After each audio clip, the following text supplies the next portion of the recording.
After a year of considering 3 unique proposals to land humans on the moon, NASA has made their decision, and a shocking one at that.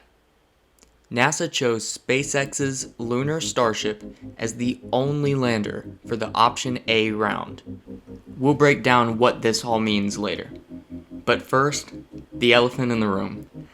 My prediction from my HLS video. That if NASA only thinks it has enough money to fund one lander, there is a 0% chance SpaceX gets the contract. We'll talk about why I think this prediction didn't age so well. Now, of course, in my defense, I didn't have all the information that NASA had. And boy, was that some critical information. In their source selection document, we learned some crucial stuff, like this is no longer the most expensive lander, and this lander literally cannot land.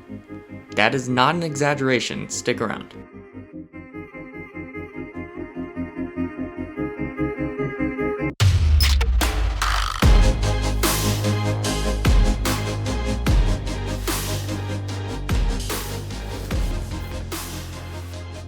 So here's what I want to go over today.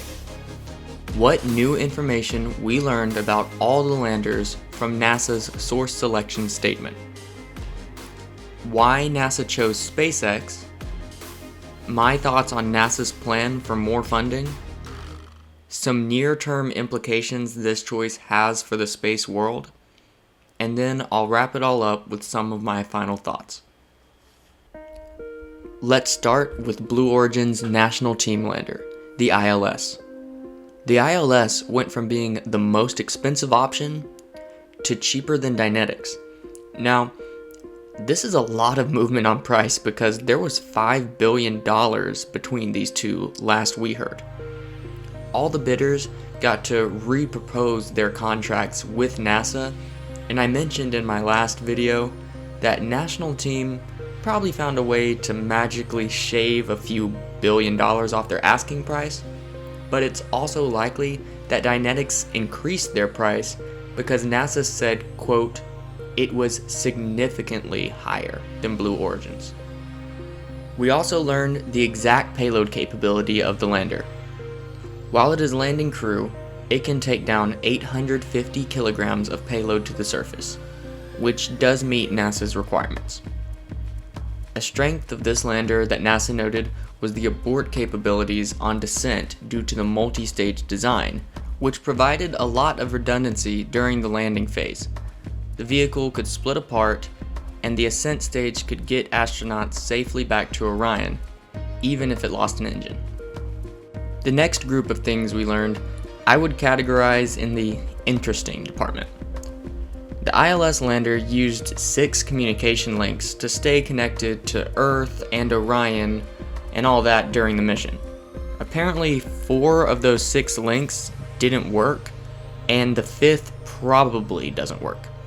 So this is definitely not good, but stuff like this is solvable. Blue Origin also asked for 2 advanced payments in their proposal. This is a problem because advanced payments were strictly prohibited in the contract request, and technically this disqualified them from getting an award. But it's likely that this was just some oversight by Blue Origin. Basically, it would just need to get ironed out during payment negotiations if NASA did end up choosing their lander. It's not a big deal, but another odd thing worth noting. Next, we learned that National Team had no plan to commercialize their lander, which was a consideration for NASA in selecting these bids. NASA wants these landers, or technology from these landers, to help the company win commercial contracts because that helps fund the landers and it gets more commercial activity in the Artemis program. Think of how NASA and SpaceX developed Crew Dragon, but SpaceX has been able to sell private Dragon launches to Axiom, Space Adventures, Inspiration 4, Tom Cruise movies, and so on. It doesn't come as a huge shock that Blue's landers didn't have many commercial application, considering it's pretty expensive and single use for the most part, but still, NASA didn't like this. Another concern NASA had was that there were some long lead parts in the lander's engines that were considered high risk to schedule by Blue Origin. But Blue Origin didn't give much thought of how to acquire these parts outside of, we'll buy them from a third party. NASA said that decisions like this needed to have already been made by this point to not incur serious schedule risk. I saved the most interesting thing we learned, in my opinion, for last.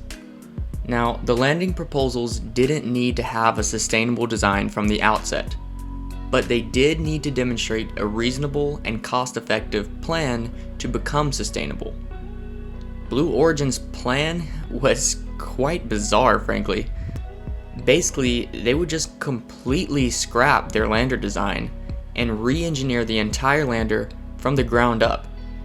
It would have a much larger ascent module to house 4 astronauts instead of 2, and this would also require a much larger descent element made from a completely different construction method. And this complete design overhaul was supposed to be done in like 3 years. Good on NASA for catching this. Artemis is supposed to be about sustainability. Bidding an unsustainable lander is already not great, but to just hand wave the task of ever making it sustainable is very bad. Here's what I really don't understand about this. 2 things. If your lander design is going to evolve into something totally different in just 3 years, 1, what does that tell you about your initial design? And 2, just bid the second one. Why not start with this second version first? It's better and it saves you from having to do the job all over again. Now let's move on to the Dynetics ALPACA. Oh, ALPACA. You were supposed to be the chosen one. The story of ALPACA can be summarized as a fall from grace. In NASA's initial assessment, they received the overall highest grade of all 3 bids. After a year of working with Dynetics and evaluating their proposal further, NASA has given them the lowest score in their selection statement. By far, the biggest revelation from NASA's source selection statement was this: ALPACA is unable to land on the moon at all. This is so unbelievable that I'm just gonna quote from the document directly here.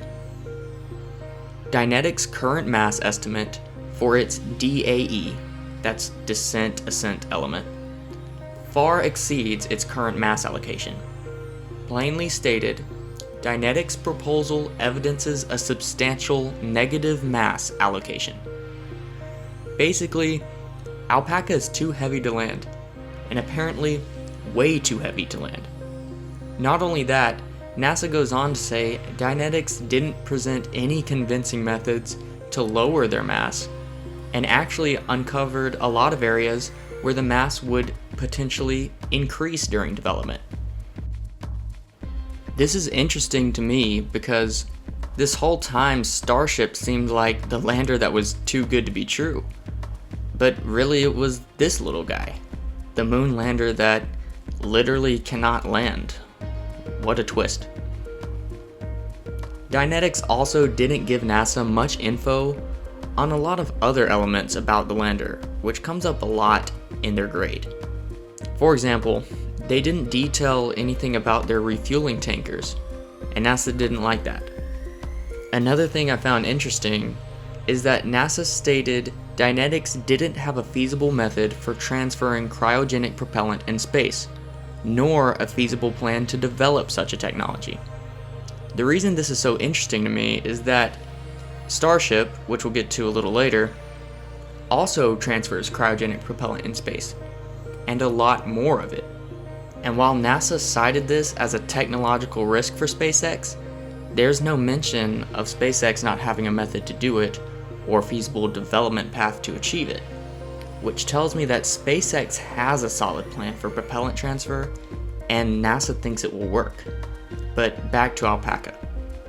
As if the fact that Dynetics hand-waved a lot of their proposals' technology and bid a lander literally incapable of landing, wasn't bad enough, their price also became the highest out of the three, significantly higher than even Blue Origin.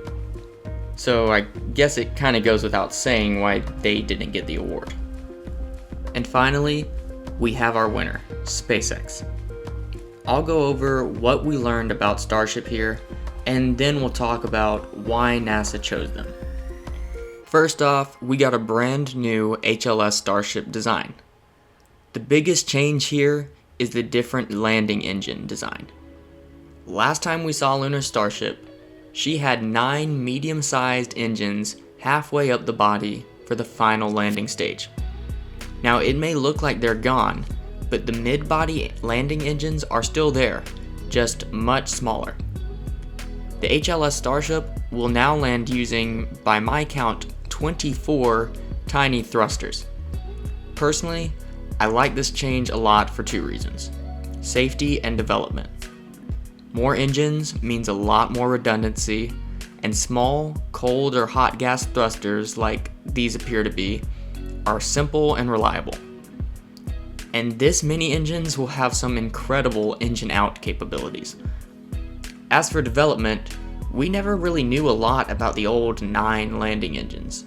They just seemed to be some notional future engines that SpaceX would have to develop, which is a lot of risk. The new landing thrusters look like they're about the same as a typical Starship maneuvering thruster, so the development is trivial. Some other changes from this photo include a new solar panel placement, which I also like better because it's on a flat part of the vehicle rather than the cone, so it should be easier to mount and launch. The Starship also has new, much beefier Falcon 9 style fold-out legs, which I like because this gives it a much wider stance.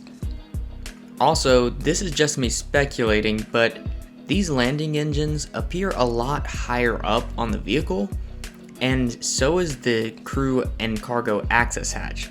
So there's a possibility that the tanks have actually been stretched in the Lunar Starship as compared to the normal Starship. And we'll also learn 2 new things from NASA's source statement document. First, the HLS Starship will have not 1 but 2 airlocks, complete with their own dedicated life support systems, improving reliability and safety throughout the mission. And last up, we got confirmation of something we expected, which is that SpaceX is paying for more than half of the development cost of their HLS proposal out of their own pocket, which explains the cheap price.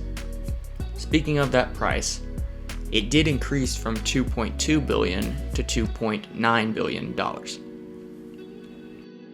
So why did NASA choose Starship? Well, there's some thought out there that NASA just went with it because it's the cheapest and the only one they could afford. This is not the case, and NASA goes out of its way to dispel this notion in their selection statement many times.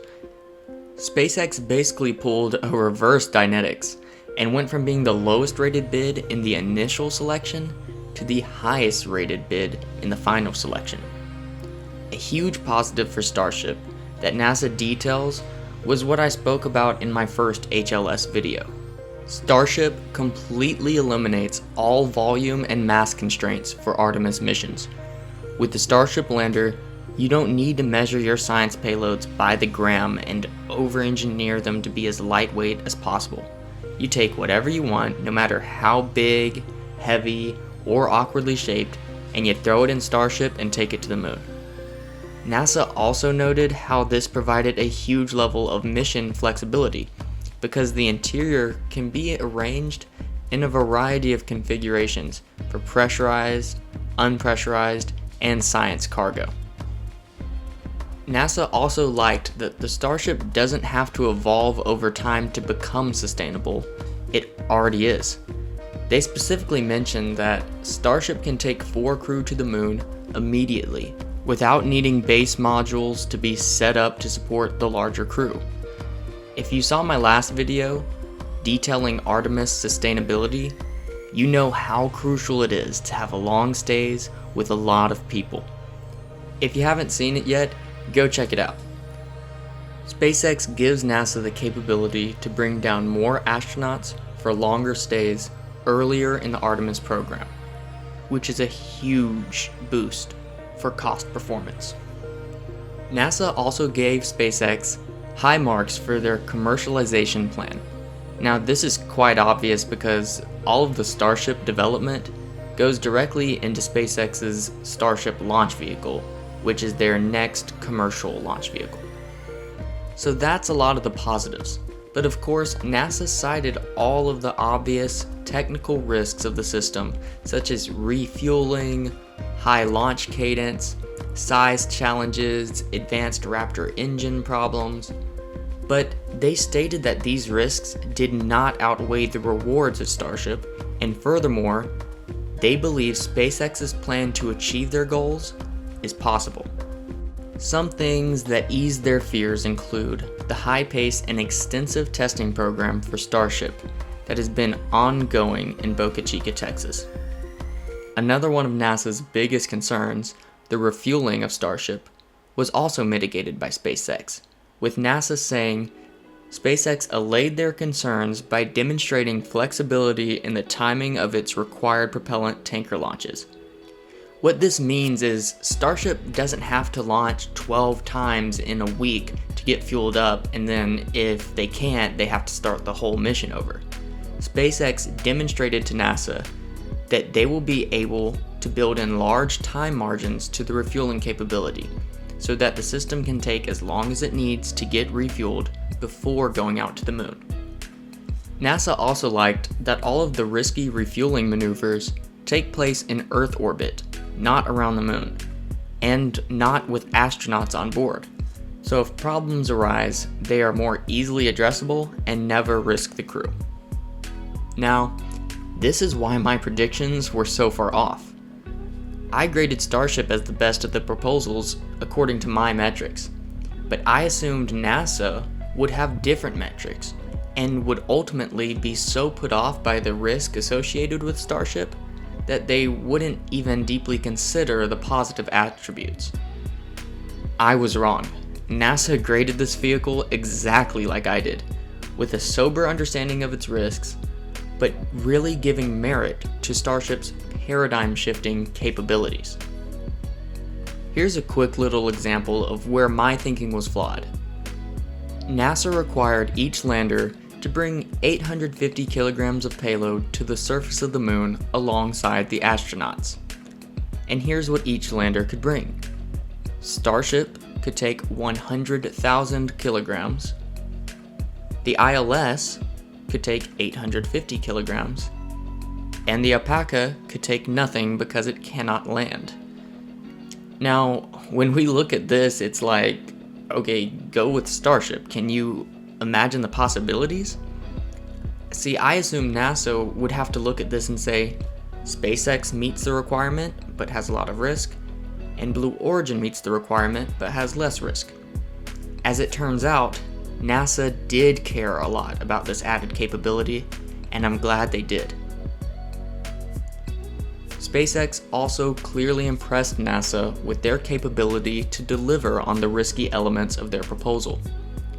Their management score leaped from acceptable up to the highest possible grade of outstanding over the course of the evaluation period.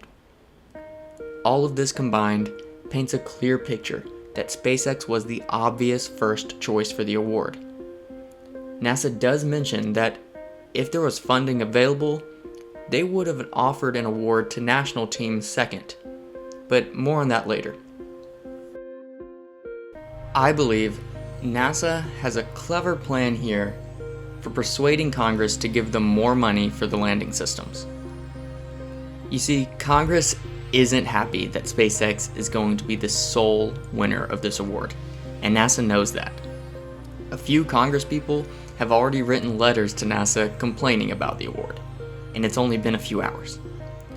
But you see, Congress gave NASA only $850 million of their requested $3 billion for the landing systems. NASA chose SpaceX, as we said, because it was clearly the best option of the three. It also happened to be the cheapest, making it an obvious choice. they repeatedly say in their selection statement that they would like to have offered an award to national team if they had the funding to do so. So if Congress calls up NASA in a hearing and says, hey, you shouldn't have given this award to SpaceX, we need at least 2 providers, NASA will say, gladly, give me the money and you'll get 2 providers. And they've already hinted at the way they plan on doing this. You see, SpaceX won the contract for Option A of the human landing system. Option A includes the development of the lander and just the first landing of humans back on the moon. They've already announced that they will be competing another HLS competition called Option B. Option B will allow these landers, including SpaceX, National Team, Dynetics, and potentially other contenders, to bid for multiple landings. If NASA can convince Congress to give them more funding, Option B gives them the possibility to on-ramp more landers into the Artemis program, which overall would be awesome to have more landers involved in the program, giving us redundant, dissimilar capabilities.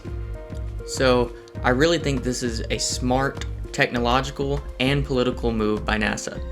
They get an outstanding lunar lander, but they also ruffle the feathers of Congress in a way that could lead to more money for Artemis. Now, I want to talk about some of the short-term implications this has for the spaceflight world. First up, the spotlight will be on Starship more than ever, and criticism will be through the roof. And a lot of this criticism will be warranted and will make Starship a better vehicle. But we all know that a lot of people don't understand how SpaceX developed things, and especially non-space media knows that explosions, not successes, get clicks. So just get ready for the Elon Musk's Tesla rocket explodes, but there were no people on board headlines. We all know they're coming. But on the bright side, we now live in a world where NASA has thrown its full trust and support behind Starship. NASA has extensively studied Starship for a year and came back with the conclusion that Starship is possible, SpaceX can get the vehicle working, and that SpaceX's price targets are, quote, realistic. So, according to NASA, in the next few years, there will be a fully reusable, super heavy launch vehicle capable of bringing 100 tons to orbit and to the surface of the moon. Wow. What that means is, if you're a person or company out there saying, Starship is just some far-off pipe dream that will never work, you're betting your rocket knowledge against SpaceX and NASA. I'm not sure there's a worse bet you could make. So investors, entrepreneurs, you can start to build and fund your business cases around Starship. And launch providers, get ready because this is your competition. One of my upcoming videos will explore the unique ways each launch provider can adapt to a launch market with Starship in it. So make sure you subscribe if you want to see that. Another thing this allows for is NASA to have some say in the development of the Starship program, which SpaceX was developing in somewhat of a vacuum beforehand. And on SpaceX sides of things, this allows NASA to become more and more comfortable with the Starship system, paving the way for Starship to become more heavily involved in a plethora of NASA programs down the road. So I'm going to close this video out, as I always do, with my final thoughts. I doubted NASA's ambition with Artemis and was wrong. They clearly aren't going to be content with an Apollo 2.0. They are going big. Think of it like this. Before this decade is out, there will be a 50-meter tall rocket with more habitable volume than the International Space Station, standing on the moon's surface with people inside. Just reflect on that. And I'll leave you with a cliffhanger. Using HLS Starship in the current way, as a shuttle from Orion or Gateway down to the lunar surface and back, is the worst way to use the system. And I'll explain why in my next video, how not to use a lunar starship, which will be the first video in an upcoming Starship mini-series where we will cover some interesting topics, such as, is there demand for Starship, the economics of suborbital cargo, and how other commercial launch providers can survive Starship's entrance to the market. So subscribe and hit that bell if you want to see more. Thanks for watching.